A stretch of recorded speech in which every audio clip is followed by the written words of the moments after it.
안녕하세요. 뉴스와 사람들입니다. 대통령 놀이에 심취한 최상목이 급기야 내란 수기의 자리까지 따라해볼 작정인 듯합니다. 최상목은 헌재가 결정한 마은혁 재판관 임명을 무시하면서 국민에게 헌재 결정을 존중하라고 메시지를 냈고 방통위법에 또 거부권을 행사했습니다. 이에 대해 최민희 과방위원장은 최상목 거부권 행사하는 거 보면 국힘 부하다.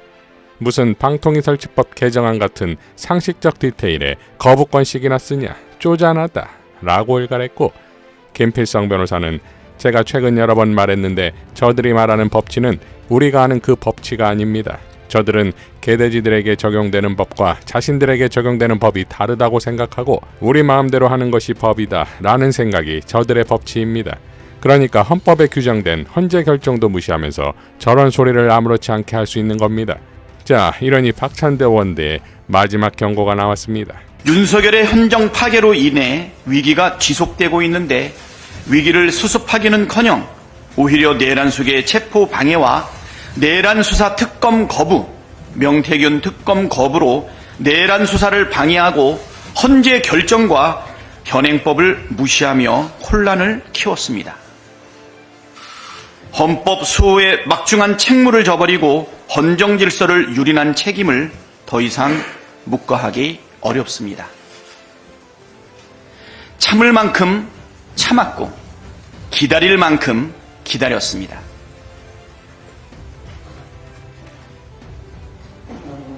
내일까지 마은혁 재판관을 임명하십시오. 이상입니다. 자, 적반하장의 최고봉은 당연 국힘이 아니겠습니까? 김요한 목사는 다음과 같이 밝혔습니다. 내가 박정희, 전두환, 노태우, 이명박, 박근혜 시대를 다 겪어본 입장에서 윤석열 정권과 국힘당은 역대 최악의 악질 정권이다. 미국이 한국을 비밀리에 민감국가로 지정했다는 것이 2개월 만에 밝혀졌다. 윤석열이 미국에도 알리지 않고 12.3 비상계엄을 선포했고 독자적인 핵무기를 갖추겠다고 주장한 후가다. 후가치고는 엄청나게 고통스럽다. 그런데 국힘당 권영세는 미국이 한국을 민감국가로 지정한 것이 이재명이 압도적인 대권주자 일이어서라고 주장한다. 어처구니가 없다는 말도 아까운 작태가 아닐 수 없다. 국힘당의 쌍권총이 헌재의 탄핵 결정에 승복하겠다고 말했다. 그래놓고 뒤에서는 국힘당 세력들이 헌재 앞에서 온갖 추태를 부리며 농성을 이어가고 있다.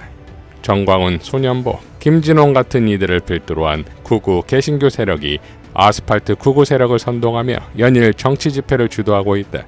이들 구구 개신교 세력을 이끄는 자들의 타이틀은 목사이고 하나님 이름을 팔아서 정치 집회를 이끄는데 하는 짓을 보면 영락없이 사탄이 좋아하는 일들 뿐이다. 국힘의 소위 잠룡들인 오세훈, 김문수, 홍준표, 한동훈 등은 겉으로는 윤석열 탄핵 반대를 외치면서도 실제로는 경쟁적으로 조기 대선 캠프를 꾸리고 있다고 한다. 내가 대한민국의 정치판을 57년간 지켜봤지만 역대로 이토록 후한무치하고 표리부동한 집단을 본 적이 없다. 전두환, 이명박 정권도 이 정도까지 뻔뻔하지는 않았다.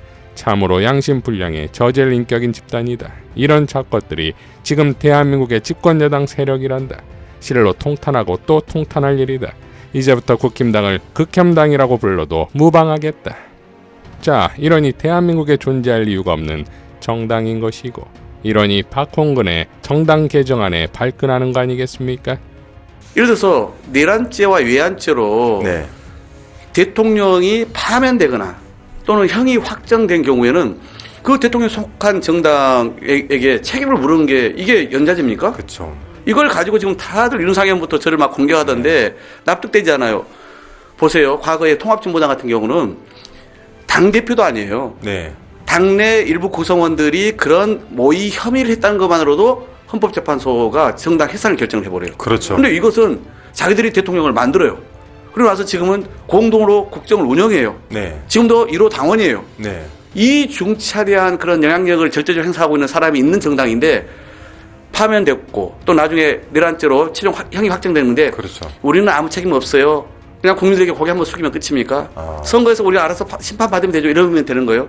법적 책임도 물어야 돼요. 그래서 제가 그런 정당은 현재 법상으로는 그 정당의 해산을 청구할 수 있도록 되어 있어요. 네네. 그런데 저는 이것을 청구의 주체는 정부만 할 수 있잖아요. 법무부가. 네. 그래서 이것을 의무적으로 헌법재판소에 청구해라.